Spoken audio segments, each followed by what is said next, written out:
100 ವರ್ಷಗಳ ಬಳಿಕ ಅಕ್ಷಯ ತೃತೀಯದಂದು ಅಪರೂಪದ ಯೋಗ, ಹಣೆಬರಹವೇ ಬದಲಾಗುತ್ತದೆ. ಮೇ 10ರಂದು ಈ ವರ್ಷ ಅಕ್ಷಯ ತೃತೀಯ ಹಬ್ಬವನ್ನು ಆಚರಿಸಲಾಗುತ್ತಿದೆ. ಈ ದಿನ ಬಹಳ ವಿಶೇಷವಾಗಿದ್ದು, ಸುಮಾರು 100 ವರ್ಷಗಳ ನಂತರ ಈ ದಿನದಂದು ಗಜಕೇಸರಿ ಯೋಗ ರೂಪುಗೊಳ್ಳಲಿದೆ. ಈ ರಾಜಯೋಗದಿಂದ ಯಾವ ರಾಶಿಯವರಿಗೆ ಲಾಭವಾಗುತ್ತದೆ ಎಂಬುದನ್ನು ನೋಡೋಣ ಬನ್ನಿ. ಅಕ್ಷಯ ತೃತೀಯ ಹಬ್ಬವು ಮಹತ್ವದ ಪ್ರಾಮುಖ್ಯತೆಯನ್ನು ಹೊಂದಿದೆ. ಈ ದಿನದಂದು ಮಾಡುವ ಜಪ, ಯಜ್ಞ, ಪಿತೃತರ್ಪಣ ಅಥವಾ ದಾನ ಪುಣ್ಯದಂತಹ ಯಾವುದೇ ಆಧ್ಯಾತ್ಮಿಕ ಕೆಲಸಗಳು ಅನಿರ್ದಿಷ್ಟವಾಗಿ ವ್ಯಕ್ತಿಯೊಂದಿಗೆ ಉಳಿಯುವ ಶಾಶ್ವತ ಪ್ರಯೋಜನಗಳನ್ನು ನೀಡುತ್ತವೆ ಎನ್ನುವ ನಂಬಿಕೆ ಇದೆ. ಅಕ್ಷಯ ತೃತೀಯ ಹಿಂದೂಗಳಿಗೆ ಪ್ರಮುಖ ಹಬ್ಬವಾಗಿದೆ. ಈ ದಿನವನ್ನು ಅತ್ಯಂತ ಮಂಗಳಕರವೆಂದು ಪರಿಗಣಿಸಲಾಗುತ್ತದೆ. ಹೊಸ ಆರಂಭಕ್ಕೆ ಅತ್ಯಂತ ಮಂಗಳಕರ ದಿನವೆಂದು ಪರಿಗಣಿಸಲಾಗಿದೆ. ವೈಶಾಖ ಮಾಸದ ಶುಕ್ಲ ಪಕ್ಷದ ತೃತೀಯ ತಿಥಿಯಂದು ಅಕ್ಷಯ ತೃತೀಯ ಬರುತ್ತದೆ. ಪಂಚಾಂಗದ ಪ್ರಕಾರ ಈ ವರ್ಷ ಮೇ 10, 2024ರಂದು ಶುಕ್ರವಾರ ಅಕ್ಷಯ ತೃತೀಯ ಹಬ್ಬವನ್ನು ಆಚರಿಸಲಾಗುತ್ತಿದೆ. ಈ ವರ್ಷದ ಅಕ್ಷಯ ತೃತೀಯ ಸಂದರ್ಭದಲ್ಲಿ ಅಪರೂಪದ ಯೋಗ ಬರಲಿದೆ.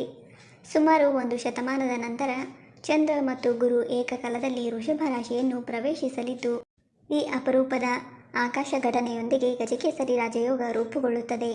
ಜ್ಯೋತಿಷ್ಯದ ಪ್ರಕಾರ ಗಜಕೇಸರಿ ರಾಜಯೋಗವನ್ನು ಅತ್ಯಂತ ಮಂಗಳಕರವೆಂದು ಪರಿಗಣಿಸಲಾಗಿದೆ. ಈ ಗ್ರಹಗಳ ಸಂಯೋಜನೆಯಿಂದ ರವಿಯೋಗ, ಮಾಲವ್ಯ ಯೋಗ ಮತ್ತು ಉತ್ತಮ ಯೋಗ ಮುಂತಾದ ಶುಭಯೋಗಗಳು ಸೃಷ್ಟಿಯಾಗುತ್ತವೆ. ಈ ಯೋಗಗಳಿಂದ ಯಾವ ರಾಶಿಯವರಿಗೆ ಲಾಭವಾಗುತ್ತದೆ ಎಂಬುದನ್ನು ನೋಡೋಣ. ಮೇಷರಾಶಿ. ಮೇಷರಾಶಿಯ ಜನರು ಅಕ್ಷಯ ತೃತೀಯದಂದು ರೂಪುಗೊಳ್ಳುವ ಗಜಕೇಸರಿ ರಾಜಯೋಗದಿಂದ ಆರ್ಥಿಕವಾಗಿ ಲಾಭವನ್ನು ಪಡೆಯುತ್ತಾರೆ. ವೃತ್ತಿ ಮತ್ತು ವ್ಯವಹಾರದಲ್ಲಿ ಬೆಳವಣಿಗೆ ಕಾಣುತ್ತದೆ ಮತ್ತು ಕುಟುಂಬ ಜೀವನವು ಸಮೃದ್ಧವಾಗಿರುತ್ತದೆ. ಆಸ್ತಿ ಸಂಬಂಧಿತ ಲಾಭಗಳು ನಿಮಗೆ ಸಿಗುತ್ತದೆ. ಈ ಸಮಯದಲ್ಲಿ ಗೌರವವು ಸಹ ಹೆಚ್ಚಾಗುತ್ತದೆ ಮತ್ತು ಕಠಿಣ ಪರಿಶ್ರಮವು ಫಲ ನೀಡುತ್ತದೆ, ಯಶಸ್ಸಿಗೆ ಕಾರಣವಾಗುತ್ತದೆ. ಇನ್ನು ವೃಷಭ ರಾಶಿ. ಈ ಗಜಕೇಸರಿ ರಾಜಯೋಗವು ವೃಷಭ ರಾಶಿಯವರಿಗೆ ಪ್ರಯೋಜನಕಾರಿಯಾಗಿದೆ, ಏಕೆಂದರೆ ನಿಮ್ಮ ರಾಶಿಯಿಂದ 10ನೇ ಮನೆಯಲ್ಲಿ ಈ ರಾಜಯೋಗ ಸೃಷ್ಟಿಯಾಗಲಿದೆ. ಆದ್ದರಿಂದ ಈ ಸಮಯದಲ್ಲಿ ನೀವು ಕೆಲಸ ಮತ್ತು ವ್ಯವಹಾರದಲ್ಲಿ ವಿಶೇಷ ಪ್ರಗತಿಯನ್ನು ಪಡೆಯಬಹುದು. ನಿಮ್ಮ ವೃತ್ತಿ ಜೀವನದಲ್ಲಿ ನೀವು ಉತ್ತಮವಾಗಿ ಕಾರ್ಯನಿರ್ವಹಿಸುವಿರಿ ಮತ್ತು ಅನೇಕ ಅದ್ಭುತ ಅವಕಾಶಗಳು ನಿಮ್ಮನ್ನು ಹುಡುಕಿಕೊಂಡು ಬರುತ್ತದೆ. ನಿಮ್ಮ ಕುಟುಂಬದಲ್ಲಿ ಸಂತೋಷ ಮತ್ತು ಸಮೃದ್ಧಿ ಹೆಚ್ಚಾಗುತ್ತದೆ. ಸಿಂಹರಾಶಿ. ಈ ರಾಶಿಯವರಿಗೆ ರಾಜಯೋಗದ ಕಾರಣದಿಂದ ಉದ್ಯೋಗದ ನಿರೀಕ್ಷೆಯಲ್ಲಿರುವ ಜನರು ಹೊಸ ಉದ್ಯೋಗವನ್ನು ಪಡೆಯಬಹುದು.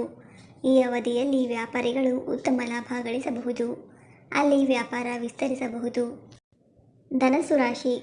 ಈ ಸಮಯದಲ್ಲಿ ನೀವು ಕಾಲಕಾಲಕ್ಕೆ ಅನಿರೀಕ್ಷಿತ ಆರ್ಥಿಕ ಪ್ರಯೋಜನಗಳನ್ನು ಪಡೆಯುತ್ತೀರಿ. ಅಲ್ಲದೆ ವಿದೇಶದಿಂದ ವ್ಯಾಪಾರ ಮಾಡುವವರಿಗೆ ಯಶಸ್ಸಿಗೆ ಅನೇಕ ಅದ್ಭುತ ಅವಕಾಶಗಳಿವೆ. ಈ ರಾಶಿಯವರಿಗೆ ಉತ್ತಮ ಹಣ ಸಿಗಲಿದ್ದು, ಆದಾಯ ಹೆಚ್ಚಾಗುವ ಸಾಧ್ಯತೆ ಇದೆ. ಇದರಿಂದ ಆರ್ಥಿಕ ಸ್ಥಿತಿ ಸುಧಾರಿಸುತ್ತದೆ. ಅಲ್ಲದೆ ಈ ಸಮಯದಲ್ಲಿ ನಿಮ್ಮ ಮಾತಿನ ಪ್ರಭಾವವು ಹೆಚ್ಚಾಗುತ್ತದೆ. ಇದರಿಂದ ನಿಮಗೆ ಬಹಳ ಲಾಭವಾಗುತ್ತದೆ. ಮಕರ ರಾಶಿ. ನೀವು ಹೊಸ ವ್ಯವಹಾರವನ್ನು ಪ್ರಾರಂಭಿಸಲು ಬಯಸಿದರೆ ಇದು ಮಂಗಳಕರ ಸಮಯ. ಆರ್ಥಿಕ ಲಾಭಗಳಿರುತ್ತವೆ. ಭೂಮಿ, ಕಟ್ಟಡ ಅಥವಾ ವಾಹನಗಳನ್ನು ಖರೀದಿಸುವ ಸಾಧ್ಯತೆಯೂ ಇದೆ. ಬಹುಕಾಲದಿಂದ ಬಾಕಿ ಉಳಿದಿರುವ ಕಾಮಗಾರಿಗಳು ಪೂರ್ಣಗೊಳ್ಳಲಿವೆ. ಸಂಪತ್ತು ವೃದ್ಧಿಯಾಗಲಿದೆ. ಇನ್ನು ಕೊನೆಯದಾಗಿ ಮೀನರಾಶಿ. ಈ ರಾಜಯೋಗದ ಕಾರಣದಿಂದ ಉದ್ಯೋಗಿಗಳಿಗೆ ತಮ್ಮ ಇಚ್ಛೆ ಮತ್ತು ಆಸೆಗಳಿಗೆ ಅನುಗುಣವಾಗಿ ಪೋಸ್ಟಿಂಗ್ ಪಡೆಯಬಹುದು. ವ್ಯಾಪಾರ ಮಾಡುವವರು ಲಾಭವನ್ನು ಗಳಿಸುತ್ತಾರೆ ಮತ್ತು ಹೊಸದನ್ನು ಪ್ರಾರಂಭಿಸಲು ಬಯಸುವವರು ಯಶಸ್ವಿಯಾಗುತ್ತಾರೆ. ನೀವು ನಿಮ್ಮ ಕುಟುಂಬದೊಂದಿಗೆ ಗುಣಮಟ್ಟದ ಸಮಯವನ್ನು ಕಳೆಯಲು ಸಾಧ್ಯವಾಗುತ್ತದೆ. ಸ್ನೇಹಿತರೆ, ವಿಡಿಯೋ ಇಷ್ಟ ಆಗಿದ್ದರೆ ದಯವಿಟ್ಟು ವಿಡಿಯೋವನ್ನು ಲೈಕ್ ಮಾಡಿ. ಹಾಗೆ ನಮ್ಮ ಚಾನಲ್ಗೆ ಸಬ್ಸ್ಕ್ರೈಬ್ ಆಗೋದನ್ನು ಮರಿಬೇಡಿ. ಧನ್ಯವಾದಗಳು.